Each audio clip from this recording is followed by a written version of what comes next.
This is Trey with ENS Equipment, and today we're working on a Toro Dingo TX1000 wide track.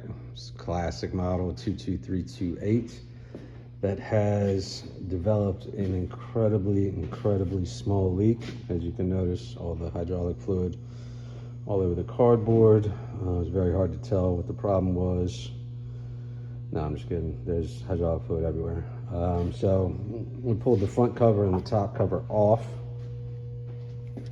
We come down here and we noticed that right about here, this hose was rubbing on this hydraulic tank here and busted the hose at the bottom. So we're going to go ahead and replace this hose right here.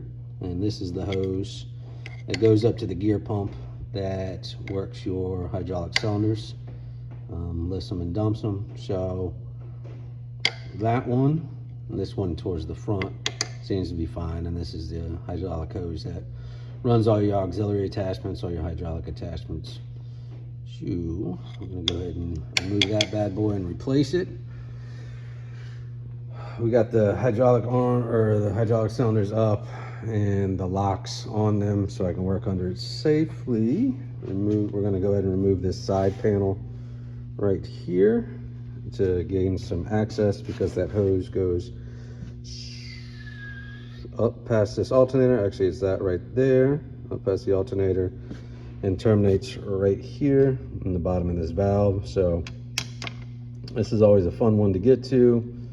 I'm going to use a couple different wrenches, offset wrench, small wrench, large wrench, and just do little tiny twists until that bad boy comes off. Also remove that panel right there to have access, and we're going to fight and get this hydraulic line out and the new hydraulic line in and tie it up. I'm got the hose out of the machine.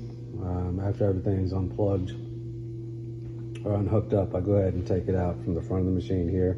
Kind of have to twist it because it runs into a whole bunch of other stuff that likes to hold it up, but we got it out, and that's the problem right there. That's the leaker. So I got the new hose here.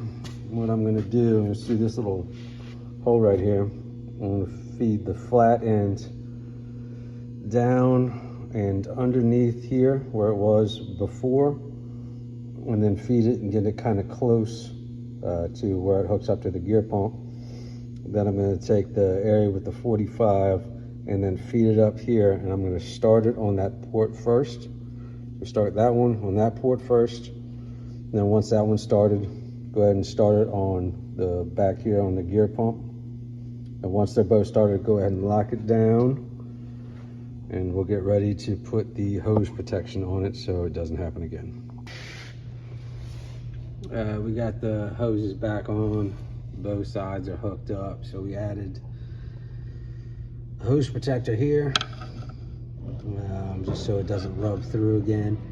If you look all the way back here, it's incredibly hard to see.